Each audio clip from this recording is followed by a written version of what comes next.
City 200 is underway. Roderick and Steckley bring us to the green flag. You can watch the front tires on tip, and he's got a lot of wheel into it. And then it breaks loose, and then the contact from Van Meter. Around goes Tipped, and Shotco runs into the left front. Big deals going on here in a big way at Toledo Speedway. Matt Tipp goes around after contact from Billy Van Meter. Steckley doing a pretty good job in that outside lane. Got a little bit too wide down in 1 and 2 that time. Will drop all trouble. Lost the right front. Hard hit into the wall for Sutton. Slams the foam barriers and wheel high into the air up into the catch fence, and that car just did not turn. And I knew it had the potential of being big, and unfortunately it is big. 4th, 5th, and 6th. Ahead of them is Boschel. That's Brian Campbell. And it's a tap in the rear by Billy Van Meter that sends him up the hill. Van Meter knocks him again and sends him across the racetrack into Berta. Man, Berta was so close. Look at the right side get destroyed. Wow. Ham can time for Berta's car. The body was peeling off it. 18 laps to go to decide the winner of the Glass City 200. Ruggiero gets a big jump on this one.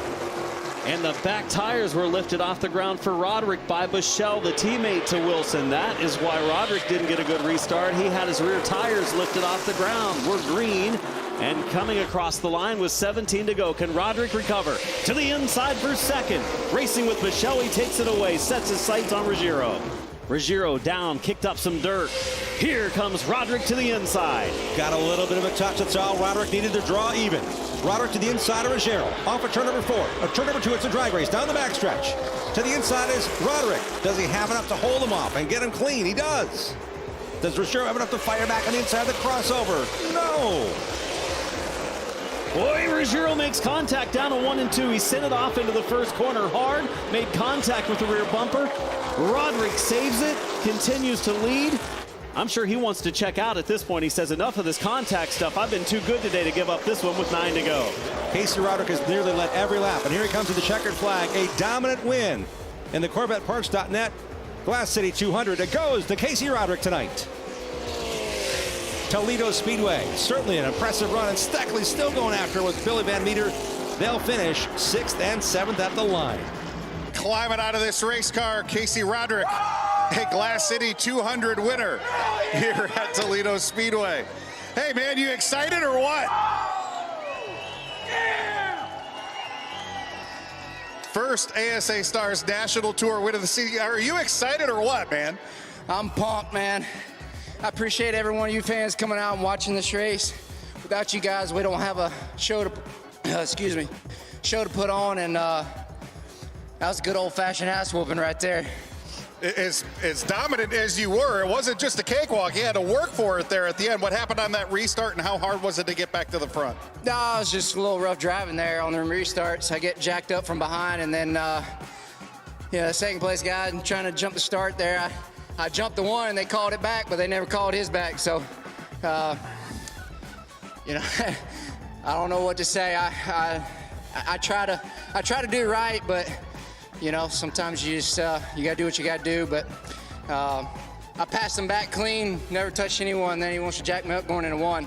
So I don't know what his deal is, but I raced him clean all day.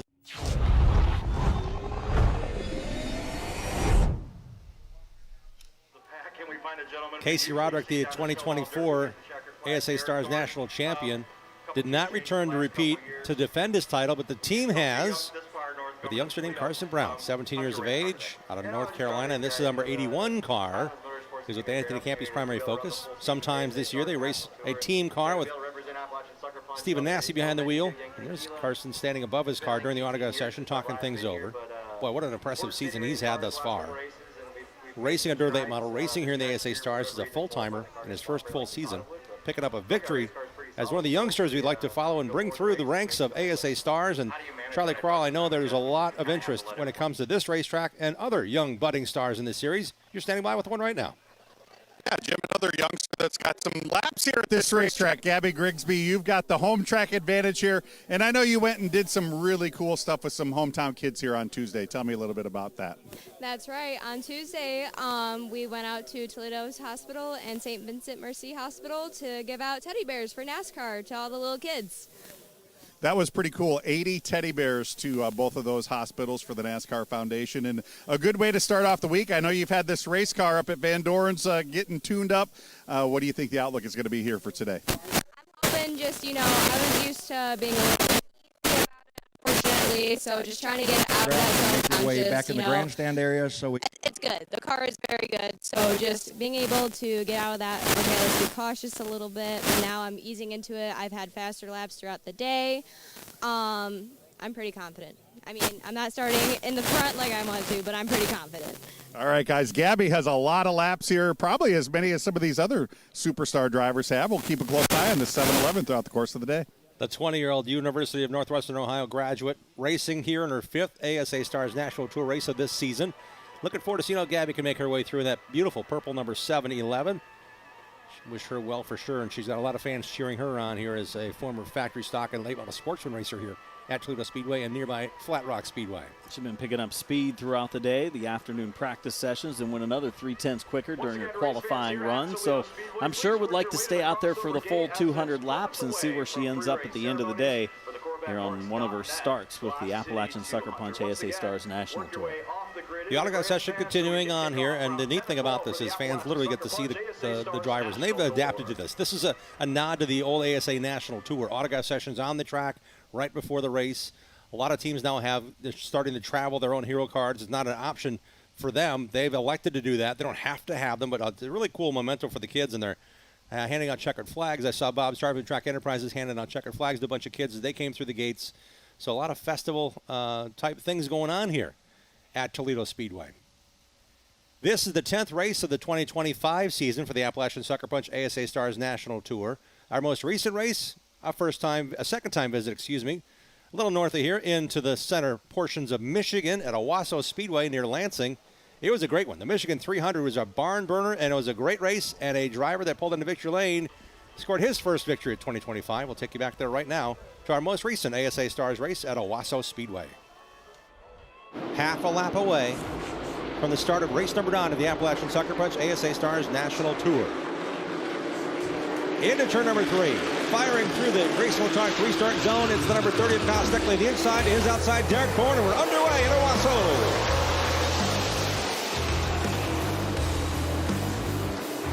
Saw Thorne spin the tires a little bit in the outside lane with a green flag wave. Kyle Steckley, the pole sitter out front. Ready to show that flag, and does. The winner of stage 1, brought to you by Simpson. So they're going to add some fuel. They're taking tire pressures on the right side, as you've talked about, and as we talked about all race long. Don't expect a lot of tire changes down here on this initial round of stops. I did talk to Bon Suss. I said, how's your car? You guys going to take tires? He said, we're probably going to try to do the opposite of what the leader does. I'm trying to keep an eye on what the 28 team is doing. They're on the exact opposite side of the racetrack from where Derek Thorne is.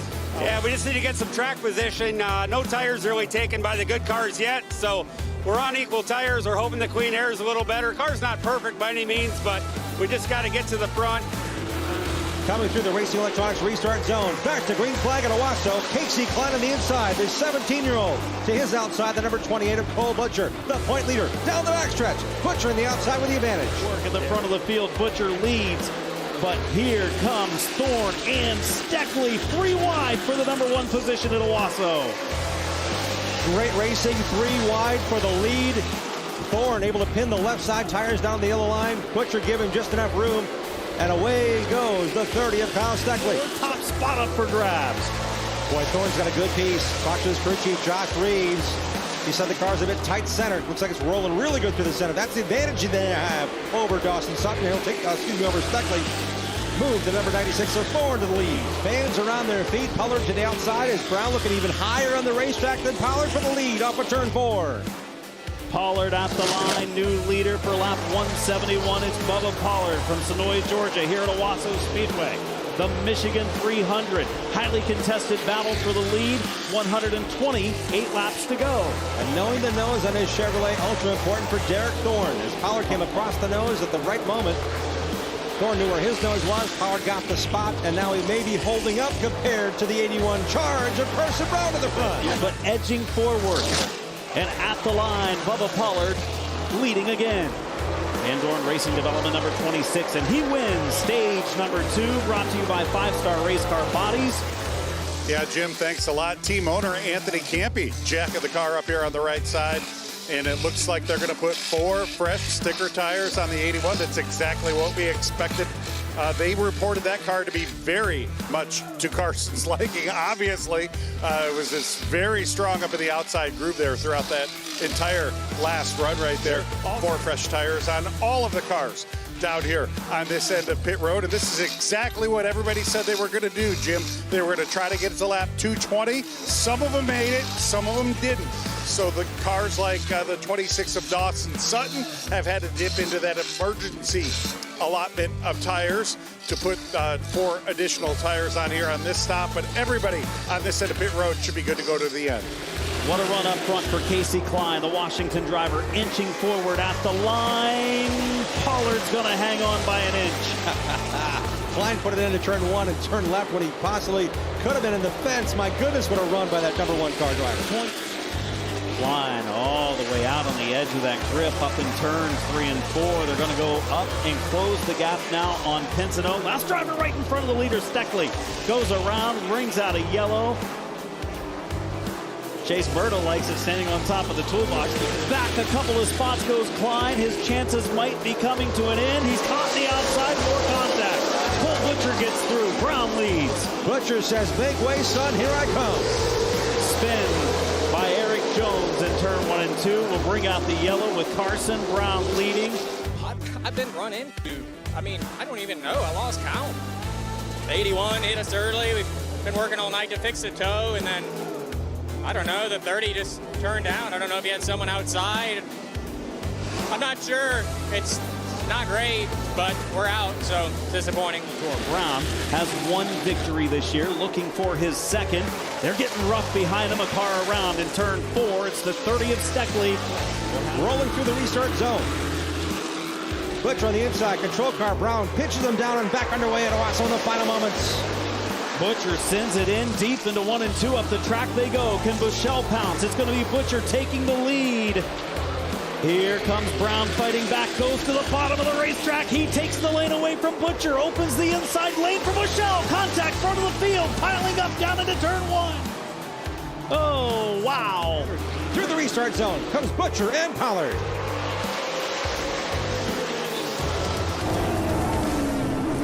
Down the back straightaway, Pollard has the run. Butcher's car sliding a bit to the center, allowing the bottom open. Here comes Sutton. They touch. Sutton gets 2nd spot away. We'll find Bubba Pollard back in victory lane of the Appalachian Sucker Punch ASA Stars National Tour at Owasso. Bubba Pollard parking it down in victory lane to the cheers of the fans and the confetti here in victory lane. Well, when you race for respect, it shows, it pays off. But when you race like those knuckleheads that don't have no respect, karma come back and get you. So we had a good car the first half.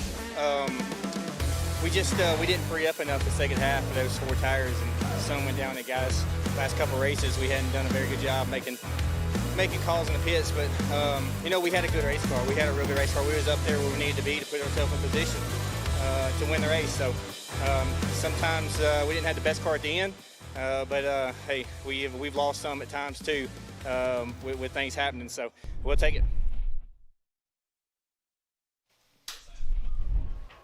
Bubba Pollard picks up his first win. It's a big affair for the Corvette fanatics, Corvette owners, and wouldn't you know, there's a Corvette in the field. It says Corvette right below the headlights there on Caden Quapple's number 32 because there's a long-standing relationship between Archie St. Hilaire and the Quapple family and Keen Parts and CorvetteParts.net with Tom Keen. Wouldn't you know it, Tom got a whole bunch of Corvettes fanatics and owners to come once again to Toledo Speedway in big numbers. Great to see a Corvette car show here as part of the festivities at Toledo Speedway. Let's take a look and see all the cool cars that were on display for the fans as they came into the joint. And you get a chance to see the one and only Tom Keene talking about how passionate he is about all things Corvette and motorsports. Myself and Toledo Speedway got together and decided to have a Corvette event along with a race that Keene Parts is sponsoring, and so we invited 5 or 6 Corvette clubs together, and we have approximately 60, 70 cars here that they're here for a race and have a good time. So we'd like to do it again next year and see if we can double it again. We'd like to turn it into a major event. I haven't heard one negative word yet. Of course, when you give free admission, you give. It tends to make everybody a lot happier. I think they're all neat. Yeah, it's one of the deals. They've had a great turnout. A lot of C8s, a sprinkle of older cars. So I think that they've done a great job. I'm told that they even got one guy came down from Canada. So that's kind of encouraging. So I know we got Detroit, we got various clubs in Ohio. So I think it's a good deal.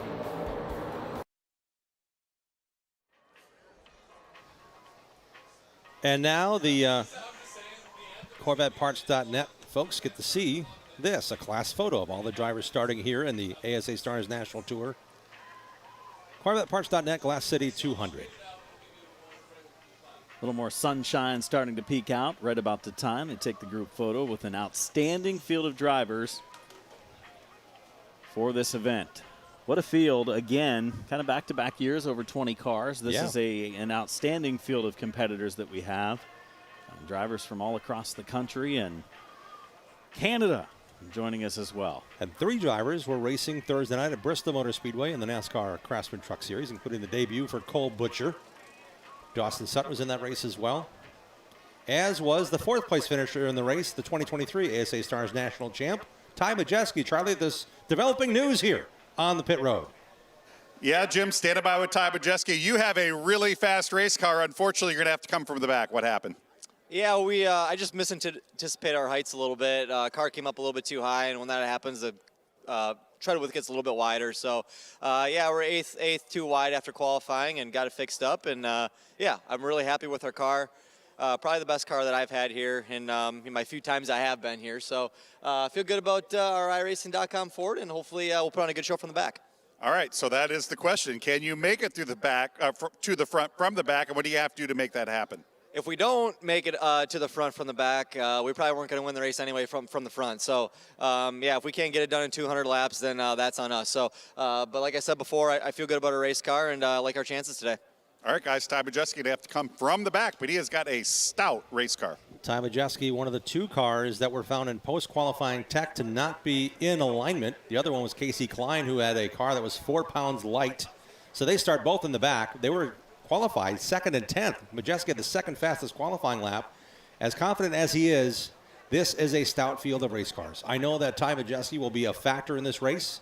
There are several cars that qualified outside the top 15, Adam Mackey, that we thought for sure would be in the hunt. So this is not going to be an easy pickings for him to fly through the field, as some may anticipate that we've seen Ty Majeski do on certain occasions. I have, at least, in the ASA Midwest Tour in a given race. Even took a last-to-front challenge at Oktoberfest and cashed in. So it's neat to see how this is going to play out. That's going to be fun to watch from the back of the field. One of the nice surprises is Albert Francis and how well he's qualified in this number 33 Francis Engineering Chevrolet. Let's check in with him with Charlie. Yeah, Jim, standing by with Albert Francis. And how old are you, 23? Yeah, 23. So you have, if my math is correct, you finished in the top 10 of the Glass City 200 when you were 15. What is that experience? How is that going to help you here tonight?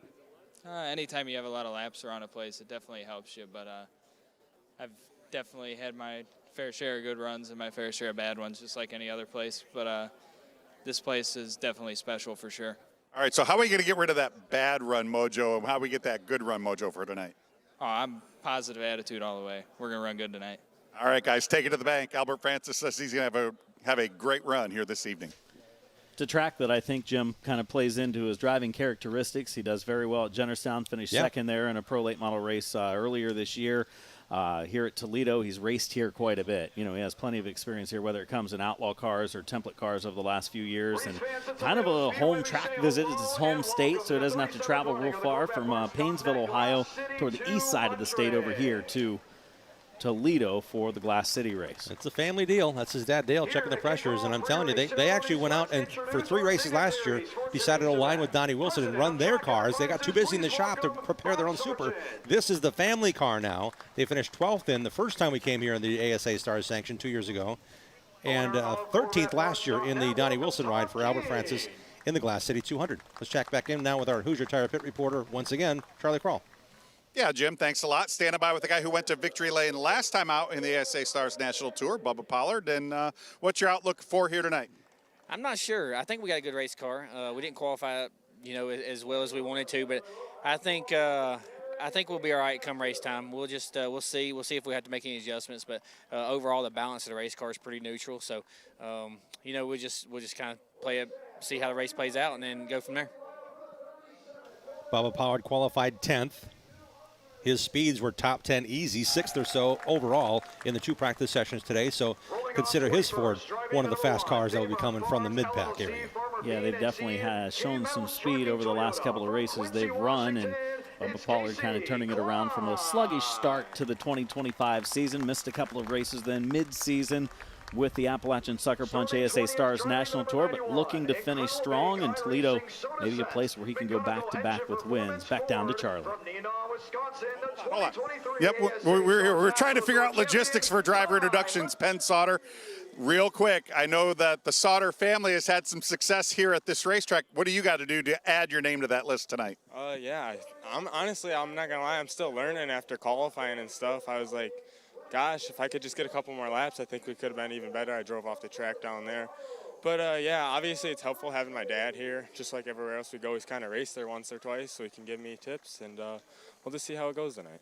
All right, guys. Johnny Sauter, Penn's dad, dominated the 2001 ASA National Tour race right here at Toledo Speedway. Asked him earlier what advice his dad gave him, and he said, my dad doesn't even remember that race, so he was no help.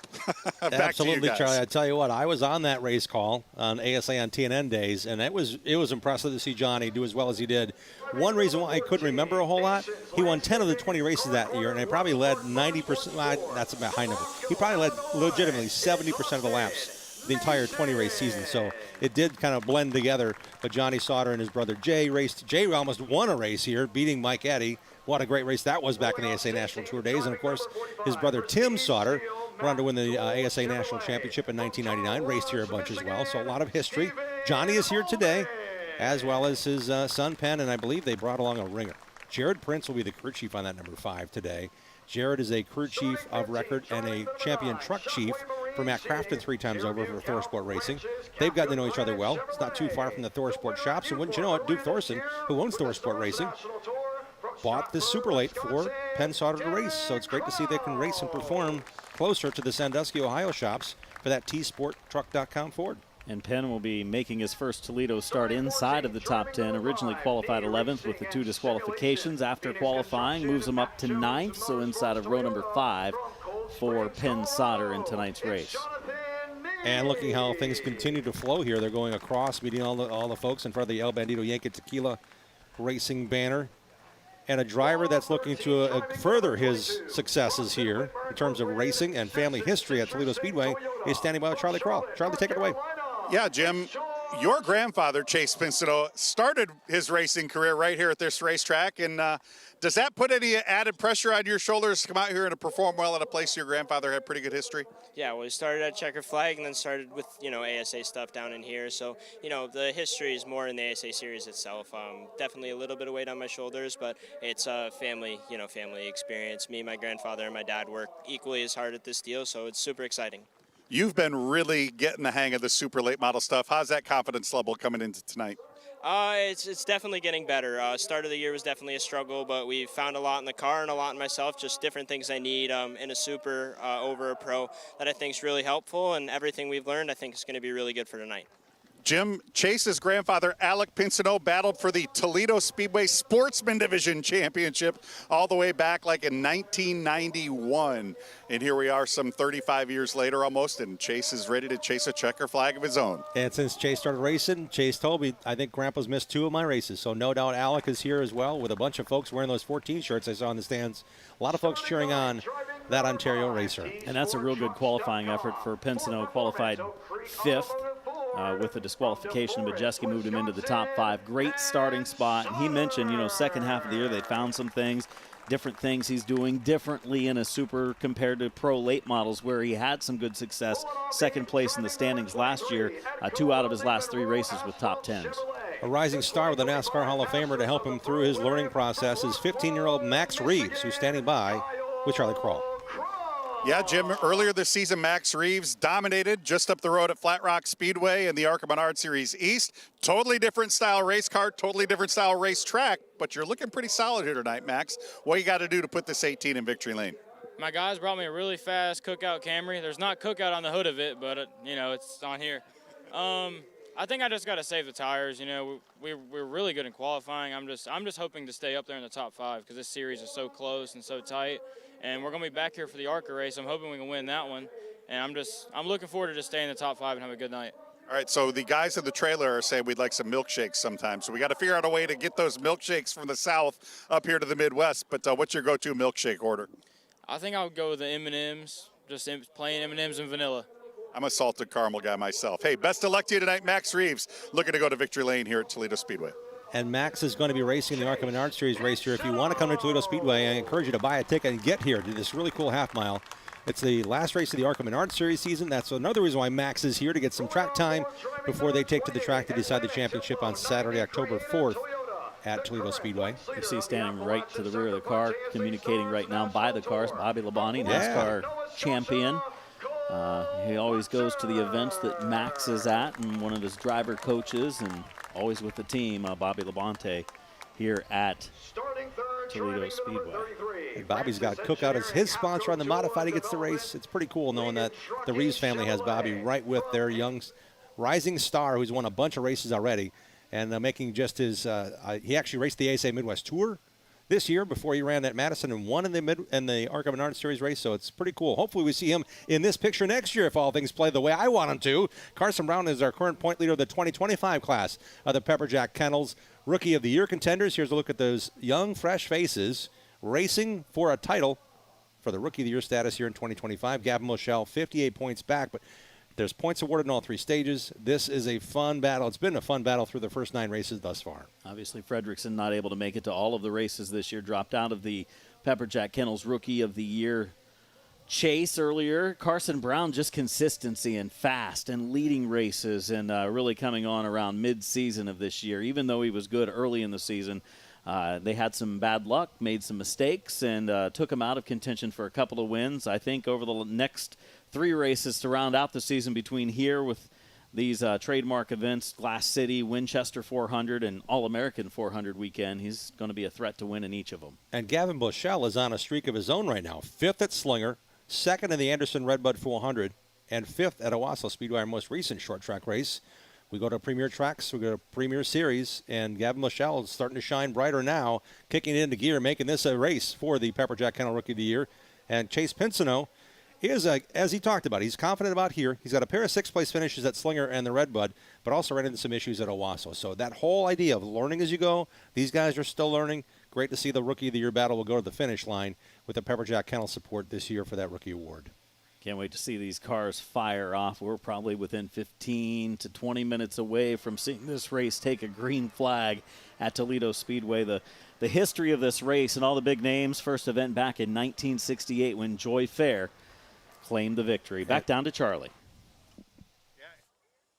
We have that Joy Fair trophy in the ARCA office just up the road. Pretty cool to be able to see that every day. Standing by with the guy who already picked up some cash today, our Corvette Parts.net pole winner, Dawson Sutton. And this car's really fast, buddy. What do you got to do to put it right back here 200 laps from now?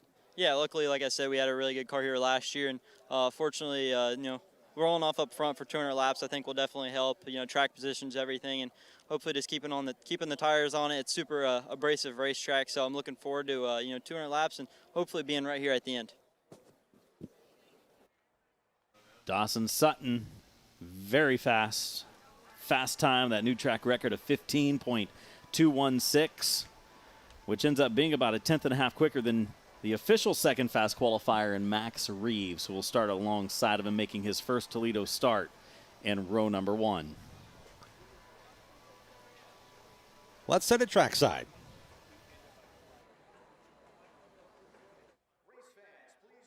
As you are able, and remove your caps. As co-announcer of Toledo Speedway, Rich France gives today's invocation. Thank you, Jonathan. Let's pray. Gracious Heavenly Father, as we come together for an evening of fun, fellowship, and great racing, we ask that you protect the drivers and crews, fans and officials, and keep them safe from harm. We also ask that you lift up our military and first responders as you lead us to all the rewards of your kingdom where you live and reign forever, ever. In Jesus' name we pray. Amen. Please remain standing for the playing of God Bless the USA.